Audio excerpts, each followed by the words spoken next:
मित्रांनो, शालिनी भक्तिसागरमध्ये तुमचे मनपूर्वक स्वागत आहे। शालिनी भक्तिसागर कथा आणि शालिनी भक्तिसागर ज्ञान तिघी पण चॅनल माझेच आहे। तर तिघी चॅनलांना सबस्क्राईब करून घ्या, म्हणजे अलग अलग काही व्हिडिओ येतील तर नोटिफिकेशन तुम्हाला मिळेल। तर मागच्या व्हिडिओत दार्शराजाची कथा तुम्ही ऐकली। कलावती राणीला चांगले असे ज्ञान प्राप्त झाले होते आणि कलावती राणीमुळे राजाला शिवपूजा करण्याचे अहोभाग्य झाले। तर राजाने भी शिवपूजन केले। तर शिव पंचाक्षर मंत्र ओम नमः शिवाय या मंत्राचा जप करत करतच राजाच्या असंख्य शरीरातून असंख्य जे पापरूपी कावळे होते ते बाहेर पडले आणि राजा कलावती राणीचा दोघांचा संसार खूप छान सुखा समाधानात चालत होता। तर हे शिवलीलामृत कथासारचे पारायणचे नक्की पारायण करा।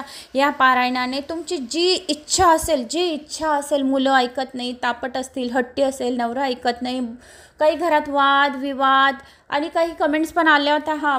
पहिल्या व्हिडिओमध्ये खूप साऱ्या कमेंट्सचे प्रश्नांचे उत्तरं दिली आणि असे पण मी खूप जणांना ज्या कमेंट्स येतात त्या मेसेजद्वारा मी तुम्हाला उत्तरं देत राहते। काही जण मोबाईल नंबर मागतात, जर मी मोबाईल नंबर तिथं लिहून दिला तर मला तर हजारो फोन चालू होऊन जातील, त्यामुळे मी मोबाईल नंबर देत नाही आहे। तर तुम्ही प्रश्न करा, मी उत्तर देते, तरी प्रत्येकाला 100% तर उत्तर देतेच मी। अजून एक प्रश्न आहे की ताई माझा नवरा दारू पितो, तर दारू पिण्यावर काही उपाय असेल तर तो सांगा।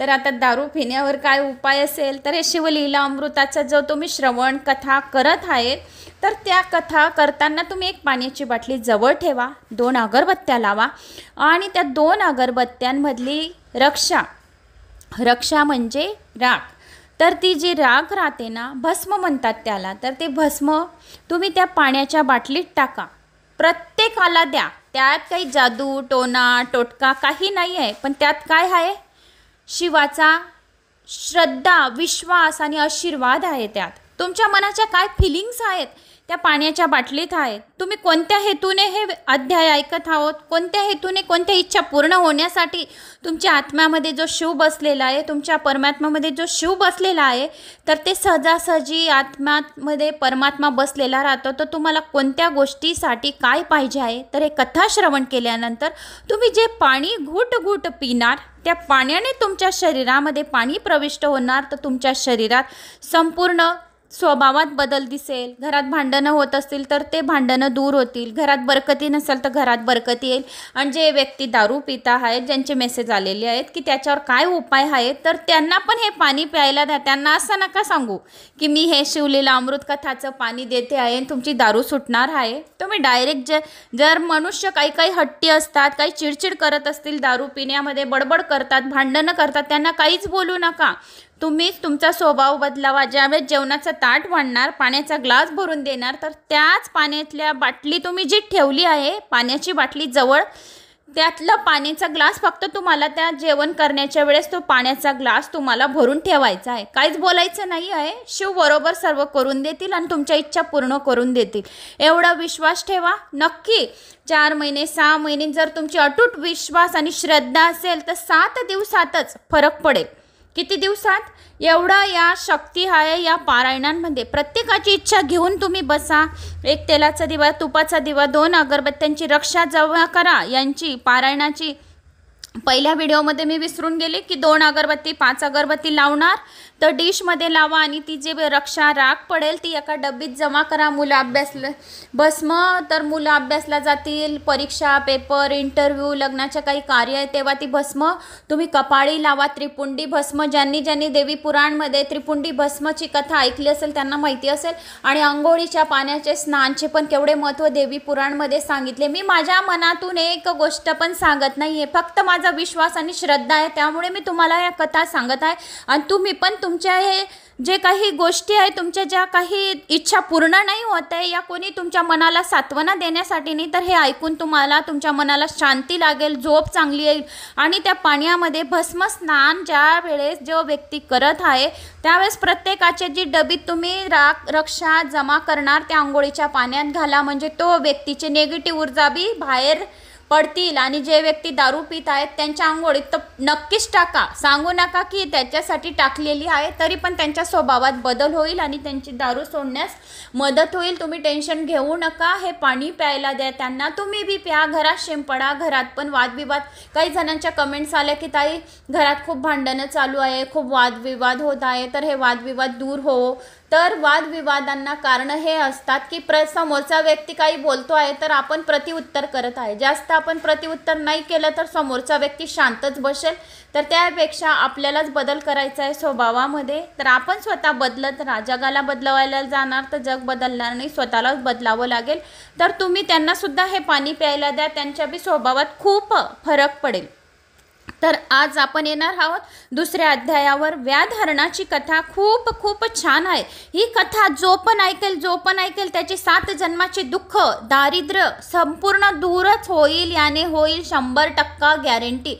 हे व्याधहरणाची कथा आहे. एक शिकारी आहे, 3 हरणांची कथा आहे. तर तो व्याध शिकारी करायला गेलेला महाशिवरात्रीचा दिवस होता त्या दिवशी, आणि या शिकारीला सुद्धा एवढे असंख्य पापे केलेली होती त्याने, तरीसुद्धा त्याचे जवळून भस्म झाली आणि विमान त्याला घ्यायला आली.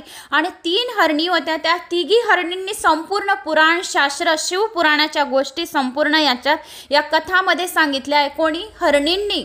तर हरणींनी जे जे सांगितलं ते शिकाऱ्याने ऐकलं, तर त्यामुळे त्याच्यासुद्धा तो पापमुक्त झाल्या. हरणी बी पापमुक्त झाल्या आणि व्याधसुद्धा झाला. एवढी छान कथा आहे. संपूर्ण शेवटपर्यंत व्हिडिओ ऐकण्याचे करावे.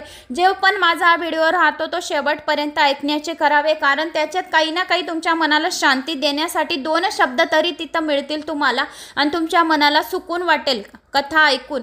शांत झोप येईल याच्याने.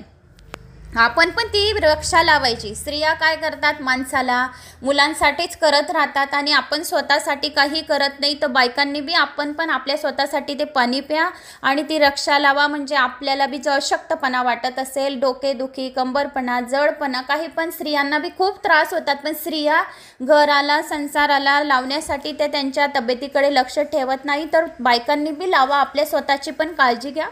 तर आता आपण येऊया आपल्या कथावर. तुम्ही कुठून माझी कथा ऐकत आहोत अगोदर कमेंट्स करून घ्या. एक लाईक करा. चॅनलला कोणी नवीन आलं असेल तर सबस्क्राईब करून घ्या. ऑलवर क्लिक करा. जास्तीत जास्त जणांना शेअर करण्याचे करावे. कोणत्या गावाहून माझी कथा ऐकत आहोत ते नक्की करा. माझा आत्मविश्वास वाढवण्यासाठी एक कमेंट्स, एक लाईक, एक सबस्क्राईब आणि शेअर करा. श्री गणेशाय नमो नमः. वक्रतुंड महाकाय सूर्यकोटी समप्रभ निर्विघ्नं कुरु मे देव सर्वकार्येषु सर्वदा. व्याधहरणाची कथा अध्याय 2. ज्या ज्या ठिकाणी नेहमी शंकराचे स्मरण चालू असते तेथे मुक्ती वास करत असते. जिथे जिथे शंकराच्या कथा चालू असतात तिथे स्वतः शंकर स्वतः उभे राहत असतात. त्यामुळे मोठी मोठी संकटे इतके चटकन नाहीशी होतात की त्या घरच्यांना समजतसुद्धा नाही. जिथे शिवकथा चालू राहतात, स्मरण करत राहतात, श्रवण करत राहतात, अर्चन करत राहतात, पूजा जप तप करत राहतात, तिथे कितीही मोठी मोठी संकटे असो ते त्याच्यापर्यंत येत नाही. ते बाहेरच नाश पावतात आणि कोसो दूर राहतात. हे शिवस्मरण मुद्दाम केले, चेष्टा करता करता गेले अथवा नकळत केले तरीही कोणत्या प्रकारचे नामस्मरण करण्यावर भोळा साम सदाशिव श्री शंकर प्रसन्नच होतो. ज्याप्रमाणे लोखंडाला परीस लागला म्हणून त्याचे जसे सोने होते, तसेच न कळत अमृत प्राशन केले तरी त्याप्रमाणे अमरत्व प्राप्त होते. अथवा योग्य औषधी आपणास न समजता भक्षण केली तरी रोग नाहीसा होतो. वाळलेल्या गवताच्या गंजीवर एखाद्या अजान बालकाने त्याला न समजता ठिणगी टाकली तरी ती सगळीच्या सगळी गवताची रात जळून खाक होते. त्याप्रमाणे कळत न कळत कसेही शिवनाम घेतले तरी नामस्मरण करणाऱ्यावर त्या व्यक्तीचा पापाचा नाश झाल्याशिवाय राहत नाही. एखाद्याने विनोदाने सुद्धा शिवाचे नाम घेतले असले तरी इतके लोक शिवनामाचा जप करतात, म्हणून एखाद्याने विनोदाने टिंगलाने चिडून बी म्हणून दिले, अरे हे असे का सारखे जीव गेल्यासारखे शिवशिव ओरडत आहे, माझे डोके उठले आहे. त्यांच्या या ओरडण्याने एकसारखे शिवशिव म्हणण्याने मला काय माहिती त्यांना कुणास काय ठाऊक मिळते. असे टिंगल करत करत बी कोणी म्हटले, मला तर काहीच समजत नाही, असा हे त्रागा करत आहे शिवशिव. पण असा त्रागा करताना शंकराचे नाव कळत न कळत त्यांच्या तोंडाने घेतले गेले. एवढेच काय, आपल्या स्वतःच्या घरातील मुलांची शंकराची नावे ठेवल्या असल्याने त्यांना सुद्धा दिवसभरात हाक मारताना आपोआप शंकराचे नामस्मरण झाले तरी भोळा साम सदाशिव लवकर प्रसन्न होतो. त्यानंतर महाशिवरात्रीच्या शुभ दिनी महाशिवरात्रीच्या शुभदिनी जर उपास व जागरण घडले, बिल्वपत्रांनी शंकराची मनोभावे पूजा केली, रोज बी शिवाचा अभिषेक केला, बिल्वपत्रांनी पूजा केली, तर 1000 जन्माची पातके तत्काळ नष्ट होऊन जातात. तसे जो कोणी शंकराला रोज बेल वाहतो त्याच्यावर लक्ष्मी अतिप्रसन्न होते आणि त्याचा जन्म उद्धारून जातो. एवढेच नव्हे तर अशा त्या व्यक्तींच्या दर्शनाने इतर व्यक्तींचा सुद्धा उद्धार होऊन गेल्याशिवाय राहत नाही. महाशिवरात्रीचा पवित्र अशा दिवशी वसिष्ठ, विश्वामित्र, त्यांच्यासारखे थोर विद्वान, पूजनीय श्रेष्ठ मुनी, तसेच यक्ष, गंधर्व, देव देवी सुद्धा शंकराची पूजा करत असतात. कारण महाशिवरात्रीचे महत्त्व अतिशय आगळे वेगळे असे. सहज एखाद्याकडून शंकराचे नुसते नामस्मरण सुद्धा घडून गेले, ओम नमः शिवाय असं सुद्धा न कळत त्याच्या तोंडाने घडले, तरी पापी माणूस कसा पुण्यवान होतो त्याची सुरस अशी एक कथा आहे, ती आता मी तुम्हाला सांगत आहे. फार फार जुनी गोष्ट आहे. त्यावेळी विंध्य पर्वतावर एक शिकारी राहत होता. त्याच्या पर्वताच्या जंगलात राहणारी हरणे, पक्षी, इतर जंगली जनावरे मारावीत आणि त्यावर आपली रोजची उपजीविका करावी एवढेच त्याला कळत होते. त्याच्या नावावर रोजच्या रोज घडणाऱ्या प्राणहत्येची पापे जडली होती. पण त्या अजान, अज्ञानी भिलीला त्याची थोडीसुद्धा जाणीव नव्हती. माघ महिना अगदी संपत आला होता, पण बोचरी थंडी अजूनही अंगाला बोचत होती. पोटाची खळगी भरायलाच हवी होती. पण हा शिकारी त्या दिवशी भल्या पाटेला आपल्या घरातून बाहेर पडला. धनुष्य, बाण, जाळे, इतर हत्यारे आपल्याबरोबर घेऊन तो नेहमीप्रमाणे चालला होता. गावाच्या अगदी टोकाला एक छोटेसे अतिशय सुंदर असे शिवमंदिर होते. आज महाशिवरात्रीचा पवित्र असा दिवस, त्यामुळे आजूबाजूच्या खेड्यातून अनेक लोक शंकराच्या दर्शनासाठी त्या देवळात मुद्दाम आले होते. मंदिर आंब्याचे टहाळे कागदांच्या पताका लावून उत्तम प्रकाराने शृंगारले होते. कळसावर शंकराचा ध्वज फडफडत होता. मंदिरावर दिवे लावून आरास केली होती. मंदिराच्या गाभाऱ्यात मध्यभागी पवित्र असे सुंदर शिवलिंग होते. लोक मोठ्या भक्तिभावाने शंकराची पूजा करीत होते. अभिषेक पात्रातून शिवलिंगावर पवित्र पाण्याच्या धारा गळत होत्या. मंत्रघोष चालू होता. टाळ मृदुंग हातात घेऊन तन्मयतेने भक्ती भजन कीर्तन करीत होते, नाचत होते. देवळात दिव्यांची आरास केली होती. भक्तांनी भक्तीने लावलेल्या उदबत्ती, कापूर यांचा सुगंध गाभाऱ्यात सर्वत्र दरवळत होता. शिव शिव हर हर साम सदाशिव अशा जयघोषाने सारे वातावरण भक्तिमय झालेले होते, भारून गेलेले होते. या देवळापाशी घरामधून उपजीविकेसाठी बाहेर पडलेला आपला शिकारी येऊन पोचला. तेथे असलेली गर्दी पाहून तेथे तो थोडा वेळ थांबला. लोक काय काय करीत आहे मोठ्या कुतूहलाने पाहू लागला. अशा तऱ्हेने तो तेथे थांबला असताना बराच वेळ गेला आणि मग काय, हा मूर्खाचा बाजार भरला आहे. पण या दगडाच्या देवाला कधी पाजर फुटणार आहे? बोलून चालून एक निर्जीव दगडच तो. हे मूर्ख त्याच्या समोर पैसे काय ठेवत आहे, फळे काय ठेवत आहे, पंचपक्वानांच्या खाण्याच्या यांच्या नशिबात असूनही उपास करीत आहे. आणि या न हलणाऱ्या बोलणाऱ्या दगडाच्या देवाला हर हर महादेव, हर साम सदाशिव काय जय जयकार करीत आहेत ना. काय म्हणावे अशा लोकांना आपले आपण. चला, या मूर्खाच्या नांदी लागून उपयोग नाही असा तो व्याध असं म्हणत होता. आणि मग मला तर माझ्या बायको मुलांचे पोट भरण्यासाठी शिकार करायला हवी असे स्वतःशीच तो बडबड करत होता. तो व्याध स्वतःशीच बडबड करत होता. आपल्या दैनंदिन कामासाठी चालू लागला आणि गर्द रानात शिरला. देवळाच्या डाव्या बाजूला लोकांची फार गर्दी नसल्याने त्या शिकाऱ्याने देवळाच्या उजव्या बाजूने जाऊन चालत असताना रस्ता पकडला. रस्त्याने पुढे पुढे चालत असताना लोकांची नकल करण्यासाठी तोही आपल्या तोंडाने हर हर महादेव, हर हर शिव शिव असे सारखे सारखे म्हणत होता. पण त्यामुळे त्याला काही लोकांची नक्कल म्हणून शंकराचे नाव आपल्या तोंडाने घेतल्यामुळे त्याचे दोष, त्याच्या आतापर्यंतचे सर्व पापे जळून भस्म झाली, हळूहळू नष्ट झाली. कारण तो लोकांची टिंगल करत होता आणि टिंगल करता करता सहज त्याच्या तोंडातून शिव शिव असे नामस्मरण घडत होते. बराच वेळ रानात इकडे तिकडे भटकून शोधाशोध करण्यात घालवून आज व्याधाला एखादी लहानशी सुद्धा शिकार मिळाली नाही. सूर्य मावळतीला गेला असता पाहिजे. हळूहळू रजनीने आपले काळे पांघरून सर्व विश्वावर तत्परतेने अगदी अलगद पसरले. विद्वान लोक सभेतून निघून गेल्यानंतर ज्याप्रमाणे मूर्ख लोक जोरजोरात ओरडून आपले मत जाहीर करतात, त्याप्रमाणे सूर्यराज पश्चिमेला निघून गेल्यानंतर तारे उसन्या प्रकाशाने आकाशात चमचम करू लागले. हळूहळू सारे आकाश ताऱ्यांनी व्यापून टाकले. आज संपूर्ण दिवसभरात व्याधाला काही शिकार मिळाली नव्हती. सकाळपासून त्यांच्या पोटात अन्नाचा एक कण सुद्धा गेला नव्हता. काय करावे त्यामुळे त्याला काही सुचेना. तेवढ्यात त्याला थोड्याशा अंतरावर एक मोठे सरोवर दिसले. सरोवरावर सुंदर सुंदर कमळे फुललेली होती आणि सरोवराच्या काठी हिरवगार मोठमोठ्या बिल्व वृक्षांची दाटे होती. झाडी इतकी दाट होती की समोरच्या अगदी हाताच्या अंतरावरचे काही दिसत नव्हते. चंद्राचे किरणही आत प्रवेश करायला घाबरतील इतकी हिरवीगार झाडी त्या शांत सुंदर सरोवरावरती पसरली होती. आता तर रात्र अधिकच गडद होत होती चालली होती. व्याध तिथल्या एका उंच बेलाच्या झाडावर चढून बसला. सरोवराचे पाणी पिण्यासाठी त्या रात्रीच्या वेळेत तरी एखादी जनावर येईल अशा आशेने धनुष्याला बाण लावून अगदी सावधपणाने तो तयारीने बसला होता. कान आवाजाचा कानोसा घेत होते. तो संधीची वाट पाहत होता. पानाच्या दाटीमुळे त्याला समोरचे काहीच नीट दिसत नव्हते. अशा स्थितीमध्ये बसून बसून मग त्याने आपले धनुष्य व बाण डाव्या हातात धरले आणि उजव्या हाताने झाडांच्या फांदींची चेहऱ्यासमोर येण्याची समोरची पाने तेथेच तोडून खाली टाकायला सुरुवात केली. देवयोगाने ते ज्या झाडावर बसला होता त्याच झाडाखाली एक शंकराचे लिंग होते. व्याध ज्या ज्या झाडावर बसला होता त्या बेलाची पाने तोडत होता, खाली टाकत होता. ती पडलेली पाने न कळत पिंडीवर पडत होती. व्याधाला संपूर्णपणे दिवसभरात शिकार न मिळाल्याने सकाळपासून उपास घडला होता. आता रात्रीच्या वेळी झाडावर बसून शिकारीची वाट बघताना आपाप जागरण घडत होते. बिल्वपत्रांनी व्याधाला न कळत त्याच्या मनात नसतानाही शंकराची पूजा झाली होती आणि लोकांच्या मूर्खपणाला असण्यासाठी तो आपल्या तोंडाच्या सारखा शिव शिव हर साम सदाशिव साम असे म्हणत त्यांची नकल करत होता. त्यामुळे आपोआप नकळत शिवाचे नामस्मरण त्याच्या हातून घडत होते.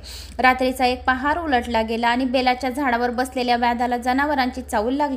त्याने त्या अंधारातही नीट निरखून पाहिले तेव्हा त्याला दिसले की एक सुंदर हरणी त्या सरोवराचे पाणी पिण्यासाठी तेथे आली आहे. व्याधाने भ्यातातून बाण काढून प्रत्यक्षात आणली आणि धनुष्याला बाण लावला आणि तो आता बाण सोडणारच ती हरणी मनुष्यवाणीने व्याधाला म्हणाली, अरे व्याधा, थांब, तू बाण सोडू नको. मला आधी सांग की मी तुझ्या काही अपराध केला आहे का? मी गर्भिणी आहे. माझ्या पोटातल्या कोवळ्या जीवांनी तुझे काय केले आहे? माझ्यासारखी गर्भवती हरणीला मारलेस तर तुला फार मोठे पाप लागेल, हे लक्षात घे. 100 बैल मारले तर गोहत्या केल्यासारखे पाप होते. 100 गोहत्या केल्या म्हणजे 100 गायींना ठार केले असे पाप होते. एक ब्राह्मण मारल्याचे पातक मारणाऱ्याच्या माथी लागते. 100 ब्राह्मण मारले म्हणजे एक स्त्रीचा वध केल्याचे पातक लागते. 100 स्त्रिया जो मारेल त्याला गुरुहत्या केल्याचे पाप लागते. आणि व्याधा, गुरुहत्येहूनही 100 पट जास्त पाप एक गर्भिणी मारल्यामुळे लागेल. म्हणून तू माझ्यावर बाण सोडण्यापूर्वी नीट विचार कर आणि एवढ्या मोठ्या पापाचे धनी व्हायचे आहे का तुला, हे तू ठरव. तुला एवढं मोठं पाप आपल्या मस्तकी घ्यायचं आहे का, हे तू ठरव. अशी ती हरणी त्या व्याधाला बोलू लागली. मग व्याध म्हणाला, हे बघ हरणी, मला आज एकही शिकार न मिळाल्यामुळे कडकडीत उपास घडला आहे. माझी बायको पोरंही घरी उपाशीच झोपली असतील. त्यांना उपाशी ठेवल्याचे पातक मला लागेल. पण तू हरणी असूनही शास्त्रात पारंगत असल्यासारखी बोलत आहेस. हे कसे काय घडले याचे मला आधी सांग. आणि मला फार आश्चर्य वाटत आहे. तू पूर्वी कोण होतीस? तुला एवढे ज्ञान कसे प्राप्त झाले? हे सर्व मला तुझ्याकडून जाणून घेण्याची इच्छा आहे. आणि जर तू मला हे सर्व सांगत असशील तर मात्र मी तुझ्यावर दया करील, हे तू लक्षात घे. त्यावरती सुंदर हरणी त्या शिकाऱ्यात म्हणाली, अरे व्याधा, समुद्राचे मंथन करून त्यामधून देव दानवांनी जी 14 अनमोल अशी रत्ने बाहेर काढली त्यातले एक बहुमोल रत्न म्हणजे मी आहे. माझं नाव रंभा. मला पाहताक्षणी देव दानव दोघंही पार पागळले. माझ्या अंगाचा येणाराचा वास इतका सुंदर होता की त्या वासाने मोहित होऊन ऋषीमुनी आपले जप तप पूजा अर्चना ईश्वर साधना सोडून वेगाने वेड्यासारखे धावत धावत येत असत. माझे गाणे ऐकणे म्हणजे तर सर्वांना सुखाची एक पर्वणी वाटत होती. त्यामुळे माझ्या स्वरूपाचा आणि नित्य गायन केलेल्या नैपुण्याचा मला अतिशय गर्व झाला होता. मी अहंकारी बनून गेली होती. माझे वागणे पण तसेच झाले होते. माझ्यापुढे सर्व जग मला अगदी कपड्यासारखे तुच्छ वाटू लागले आणि मी भगवान शंकराला फार म्हणजे काय फारच विसरून गेली. रात्रंदिवस शंकराची भक्ती करणारी मी पण शंकराची भक्ती करण्याचे अजिबात सोडून दिले. शिवरात्र, सोमवार, प्रदोष उपासही मी नित्यनेमाने करीत असे. आता ते करण्याचे पण मी सोडून दिले होते. गर्वाने धुंद झालेल्या मला आता नशेत राहावेसे वाटत होते. अमृतापेक्षा मला दारू जास्त आवडू लागली होती. देवाचे अप्रव्य असे प्रेम लाथाडून मी हिरण्य नावाच्या राक्षसावर भाळून गेली. त्याच्याबरोबर मदहोश राहून मी पण दारू पिऊ लागली. असाच एक दिवस हिरण्य राक्षस शिकारीला गेला होता. देवांचा तर तो शत्रू होता. देवांचे नाव घेतले ही त्याला अजिबात आवडत नसे. तो घरी नाही हे पाहून तेवढ्यात भगवान शंकराचे दर्शन घेऊन यावे असे तिला वाटले. त्या दिवशी काय माहिती कोणास ठाऊक माझ्या मनाला असं वाटत होतं की गुपचूप कैलास पर्वतावर जाऊन भगवान शंकराचे दर्शन घ्यावं. मला तिथे आलेली पाहतात भगवान शंकर फार माझ्यावर रागवले. त्यांनी रागाच्या भरात मला शाप दिला, हे मूर्ख स्त्रिये, तू आता माझ्यासमोर येऊ नकोस. जा, त्या मृत्यूलोकात जाऊन तू हरणी हो. तुझ्या त्या 2 अत्यंत आवडत्या मैत्रिणी, त्या सुद्धा तुझ्यासारख्या तू सर्वजण तुम्ही मला विसरला आहेत, आता भोगा, आता आपल्या कर्माची फळे त्याही तुझ्यासारख्याच हरणी बनतील, तुझ्यासमोर मृत्यू लोकात तुझ्याबरोबरही त्या मृत्यू लोकात जातील. तुझा जो यार आहे राक्षस हिरण्य तो सुद्धा हरिण होईल, आता जा माझ्यासमोरून निघून जा, असे भगवान शंकराने त्या हरिणीला सांगितले.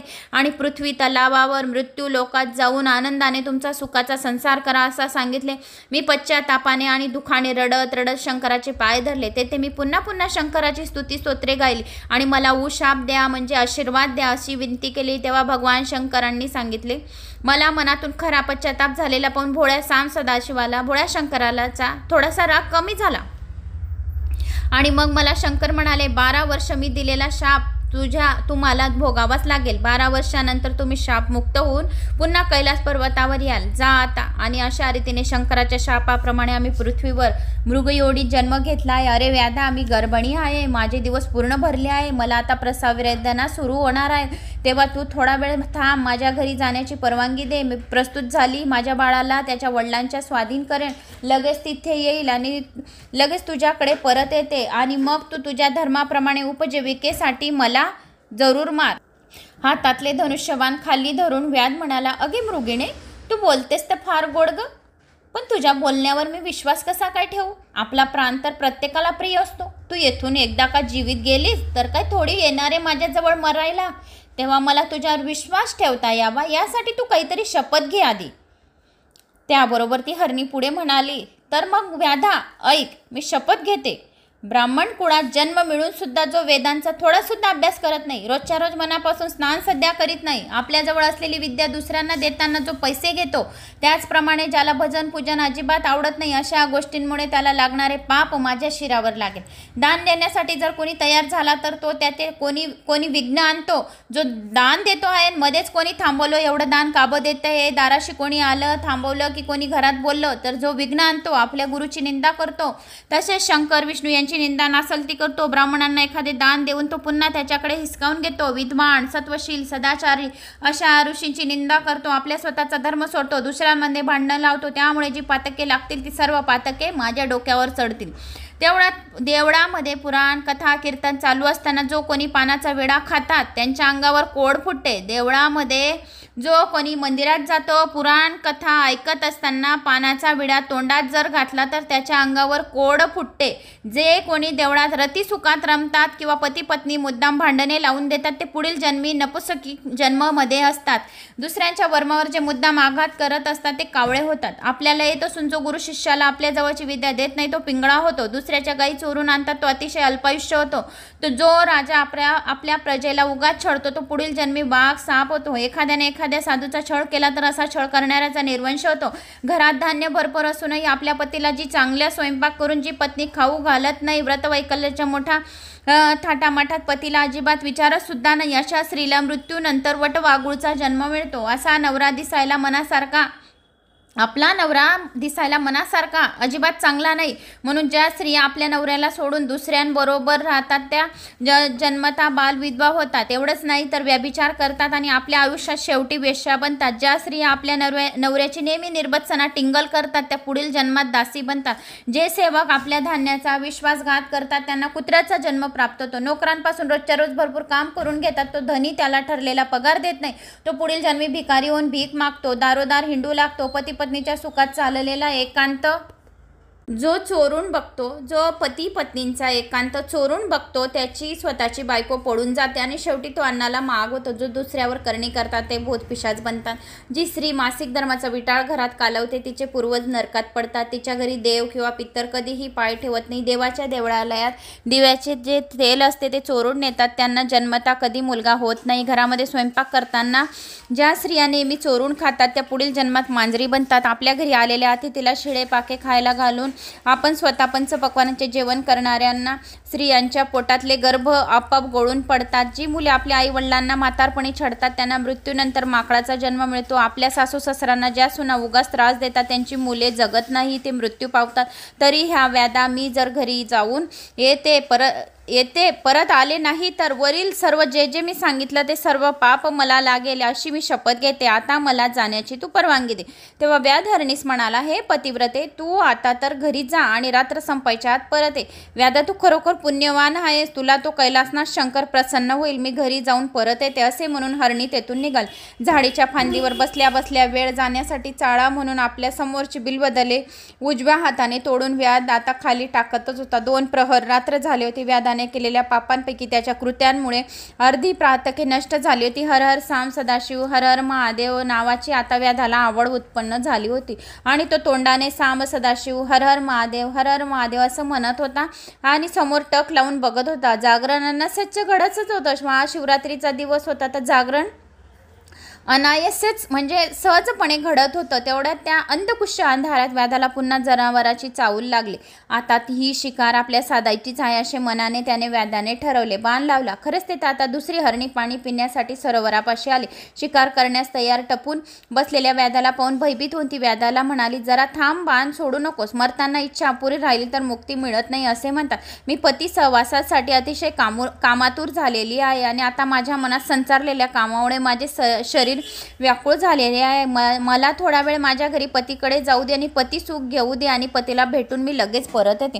आपल्याला हातातील धनुष्यबाण खाली ठेवून व्याध तिला म्हणाला, हे हरणी, तुम्ही सर्वजण खरोखरच भाग्यवान आहात. तू घरी जाऊन जरूर पतीला भेट, पण जाण्यापूर्वी अगोदर शपथ घेऊन जा आणि जर शास्त्र पुराण तुला काही सर्व माहीत आहे तर आधी शपथ घे आणि मगच घरी जा.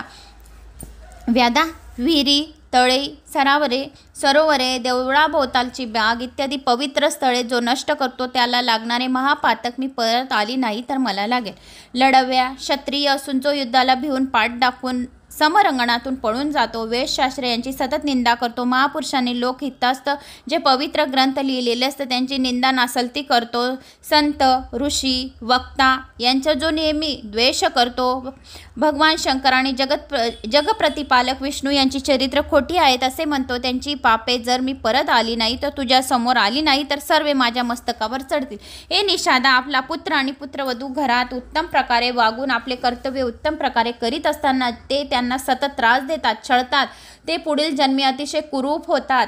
त्यांना कुणी भिक्षा वाढायला देखील तयार होत नाही. ज्या सुना, ज्या मुलं, ज्या घरात सासू सासऱ्यांची, आई वडिलांची सेवा पण करतात आणि असे आई वडील त्या सुनांना पण बोलतात आणि मुलांना बी बोलतात तर त्या पुढच्या जन्मी अतिशय कुरूप रूपामध्ये जन्माला येतात. जे भाऊ सारखे आपसात भांडण असतात त्यांना पुढचा माशाचा जन्म मिळतो. जो आपल्या गुरुचे उणे काढून मित्रमंडळींमध्ये चर्चा करतो त्याची सर्व संपत्ती नष्ट होऊन जाते आणि वाटसरूंना लुबाडून त्यांची वस्त्रे दागिने चोरून नेतात. त्यांना पुढील जन्म स्मशानातील डोबांचा मिळतो. प्रेतावर घातलेली वस्त्र ते नेसतात, पांघरतात. साधूपणाच्या नावाखाली दांभिकपणा, अनाचार करतात. त्यांना मृत्यूनंतर गुल्याचा जन्म मिळतो आणि जी दासी स्वामीचे मनापासून सेवा करत नाही तिला मगरीचा जन्म मिळतो. जो स्वतःच्या कन्येची विक्री करतो, संपत्ती मिळवतो त्याला हिंसूपशीचा जन्म मिळतो.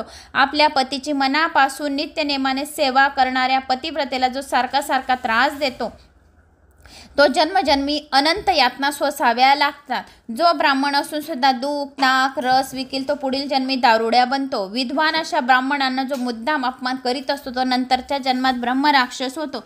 दुसऱ्याने त्याच्यावर केलेला उपकार ज्याला परत आठवत नाही त्याला विष्ठेतून पडणाऱ्या जनताचा घाणेरडा जन्म मिळतो. जे काही संकटात राहतात आणि जे काही मदत करतात आणि त्यांना तो उपकार आठवण नाही राहत तर असे लोक जनताच्या घाणेरड्या विष्ठेमध्ये पडतात. जो ब्राह्मण खोटे श्राद्ध पक्षाला जेवायला जाऊन त्याची दिवशी स्त्री संगम करतो, ब्राह्मण ज्या दिवशी श्राद्ध पक्षाला जेवायला जातात आणि त्या दिवशी स्त्री संगम करतो त्याला मृत्यूनंतर कुत्र्याचा आणि डुकराचा जन्म मिळतो. जो मुद्दाम जाणून बुजून खोटी साक्ष करून घेतो सर्व पितर त्याचे नरकात जातात. 2 बायकांशी विवाह करून तो त्यातील फक्त एकावरच जास्त प्रेम करतो तो पुढील जन्म त्याचा गोचडीचा मिळतो. जो कोणी पाणी मुद्दाम अडवून ठेवतो त्याला मलमूत्र विसर्जन करताना तो जागी खूप वेदना होतात. जो साधूची, संतांची स्वतःच्या मुखाने निंदा करतो त्याच्या तोंडातील सर्व दात लवकर पडून जातात. जो कोणी देवळात बसून जेवण करतो त्याला क्षयरोगाची बाधा होते.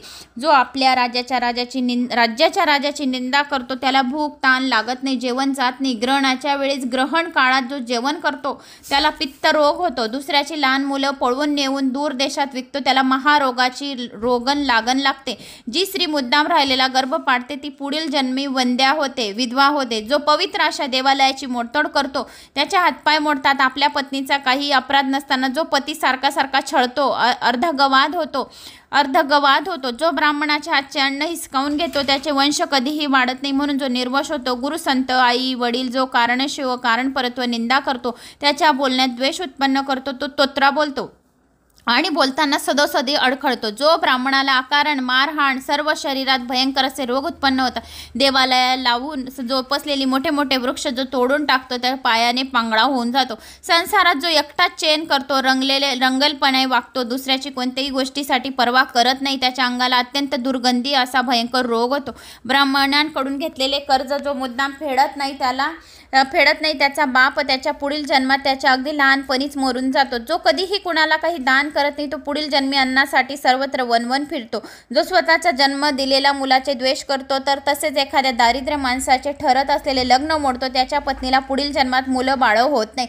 तिच्या पोटात गर्भाऐवजी नुसता गोळा वाढतो. जो पवित्र कथा अशी ऐकत नाही तो कानांनी बहिरा होतो. आईवडिलांना त्रास देणारे कधीही कार्य जो आईवडिलांना त्रास देतो त्याच्या घरचे कार्य कधीही पूर्ण होत नाही. फक्त एकच देव श्रेष्ठ मानणाऱ्याला फक्त एकच मुलगा होतो. जो गोवत होतो तो पुढच्या जन्मात भांडकुळ बायको त्याला मिळते आणि त्याचा मुलगा मूर्ख निपसतो. मुख्या जनावरांचे अन्न पाणी विनाकारण किंवा मुद्दामपणे जो तोडतो त्याची मुखी मुलीच होतात आणि मुखी राहतात. जो दुसऱ्याच्या पतिव्रता स्त्रीवर डोळा ठेवतो त्याचे अतिशय कुरूप आणि तोंडाळ बायको त्याला मिळते. जो आपल्या ज्ञानी अशा गुरुचा त्याग करतो तो पुढील जन्मी जन्मता मृत्यू पावतो. तर व्याधा मी जर आली नाही तर या वरील शब्दाप्रमाणे जे मी तुला सांगितले आहे ही सर्व पातके मला लागतील. आता तुला शपथ घेऊन सांगते तुझा व्यवहार कुशल विद्यार्थपूर्ण कळकळीचे बोलणे ऐकून बरं जा आपण लवकर ये असे म्हणून व्याधाने तिला परवानगी दिली. तिला जाण्यास परवानगी मिळतात जलपान करून उड्या मारतच ती निघाली. तेवढ्या एक सुंदर हरिण त्या पाणवड्यावर पाणी पिण्यासाठी आली. दुसरी आली, आता तिसरी आली. पहिलीची कथा सांगितली, दुसरीचं काय काय होतं ते सांगितलं. तेवढ्यात एक सुंदर हरिण त्या पाणवड्यावर पाणी पिण्यासाठी आली. शिकाऱ्याने सावध होऊन सांगितले, आपले धनुष्य सावरले.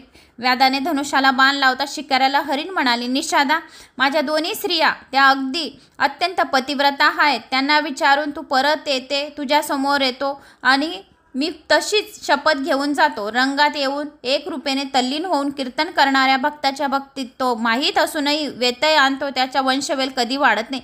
आपापले नेमलेले नेहमीचे काम सोडून जो दुसऱ्यांच्या जातीचे काम करू लागतो तो कायम नरकात पडतो. पवित्र स्थानाची तीर्थयात्राची करण्यासाठी निघालेले लोकांची जो द्रव्य चोरून नेतो त्याच्या अंगावर असंख्य व्रण पडतात आणि तो कायमच्या नरक यातना भोगतो.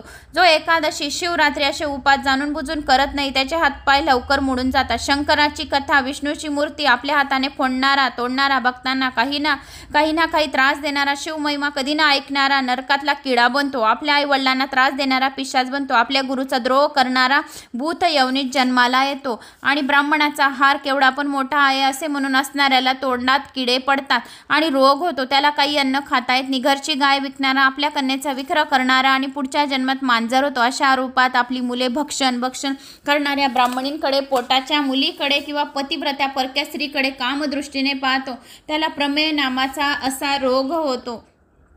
जे तीर्थप्रसादाचा त्याग करतात त्याच्या नसा हातपाय कमरेतील नसा आखडतात. अशा प्रकारचे अनेक पापे जर मी परत आली नाही तर मला लागतील अशी शपथ घेईन. मग मला माझ्या घरी पत्नीच्या भेटीसाठी जाऊ दे. मग जा मृगराजा जा, पण लवकर परत ये असे म्हणून व्याधाने आपल्या तोंडाने जय जयकार हर हर महादेव असे नामगदर सुरू केले. त्याने त्याचे डोळे पाण्याने भरून आले. वेळ जाण्यासाठी हातात बिल्वदले तोडून खाली टाकण्याचा चाळा करतच होता. शिवरात्रीसारखा पवित्र दिवशी त्याला रात्रभर जागरण घडले.